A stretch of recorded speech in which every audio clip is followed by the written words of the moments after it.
जय गुरु जी, शुक्राना गुरु जी, अनंतम अनंतम शुक्राना गुरु जी। ओम नमः शिवाय, शिव जी सदा साय। ओम नमः शिवाय, गुरु जी सदा साय।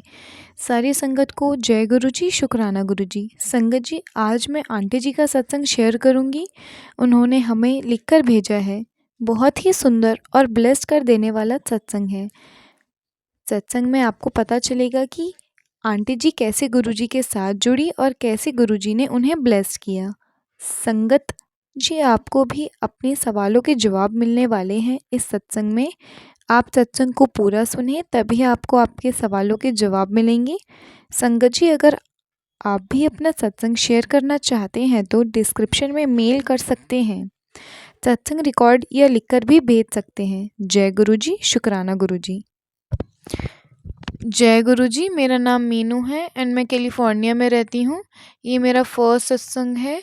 संगत जी, अगर कोई गलती हो जाए तो मुझे माफ़ कर देना।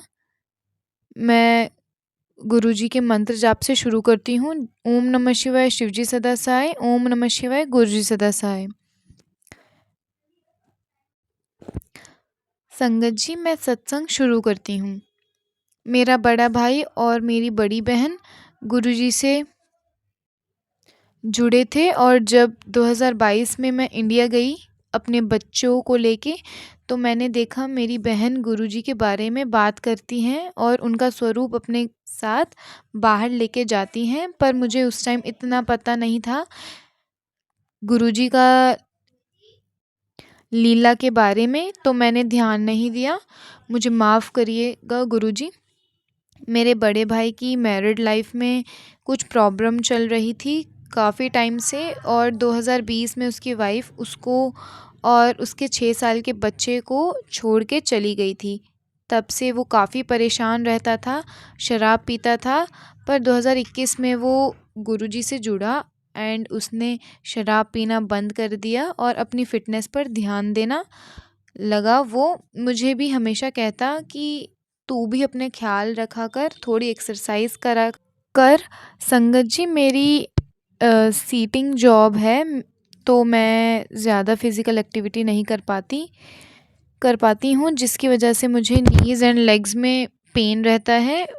वो बहुत खुश रहने लगा था जब भी बड़े मंदिर जाता तो मुझे बताता था।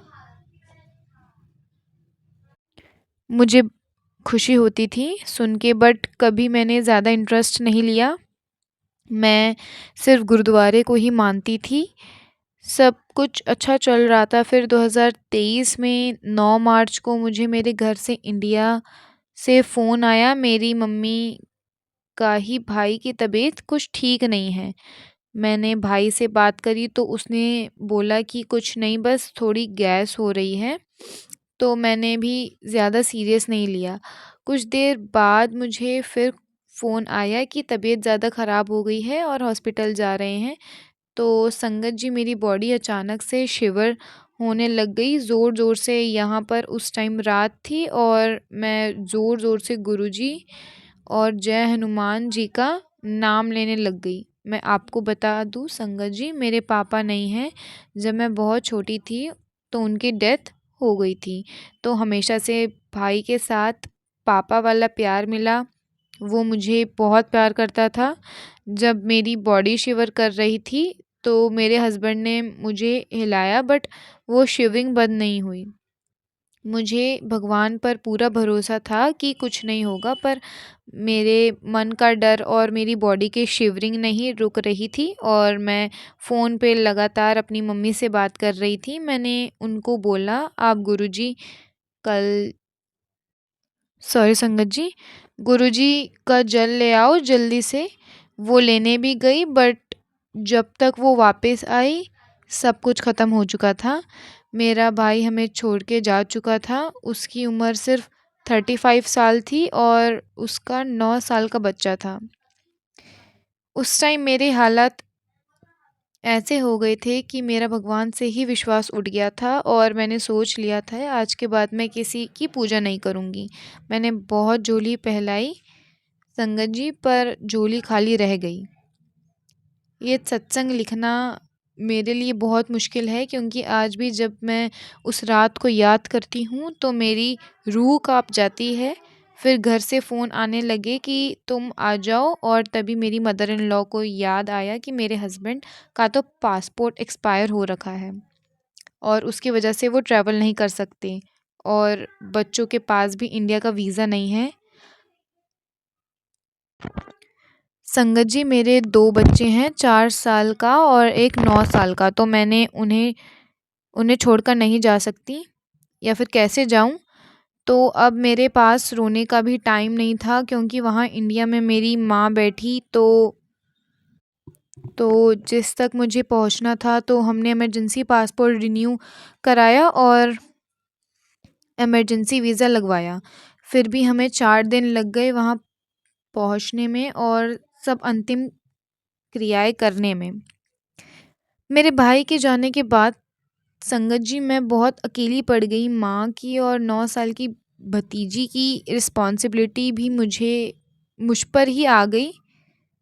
समझ समझ नहीं आ रहा था कि क्या करूँ। बहुत दुखी रहने लग गई और बीमार रहने लग गई। जब भी कोई बोलता कि भगवान का नाम लो, मुझे बहुत गुस्सा आता था और मैं यही बोलती थी, भगवान ने तो मेरी सुनी नहीं। पर फिर कुछ 3 महीने बाद अचानक गुरुजी की मैसेज मेरे फ़ेसबुक पे आने लग गए।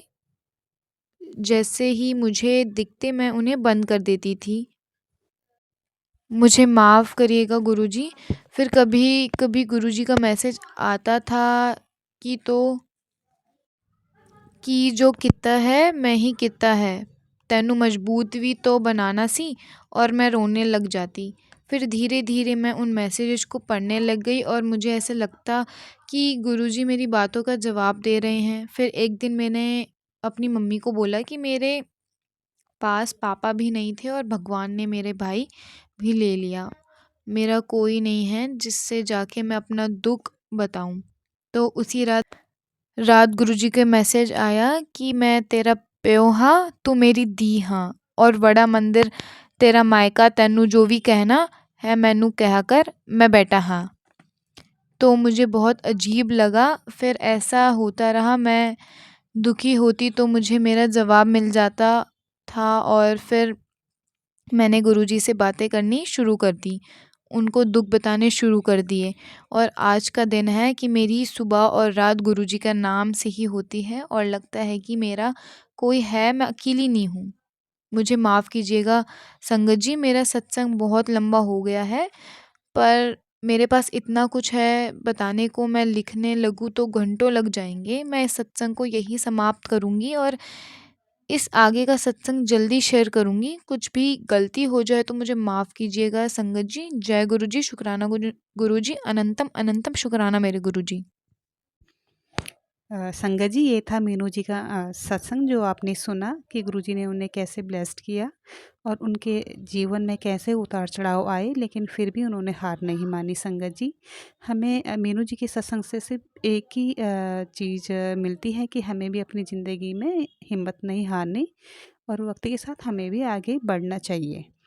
संगत जी, अगर आपको भी अपना सत्संग शेयर करना है तो आप हमें ईमेल कर सकते हैं। जय गुरु जी, शुक्राना गुरु जी, लख लख शुक्राना गुरुपा।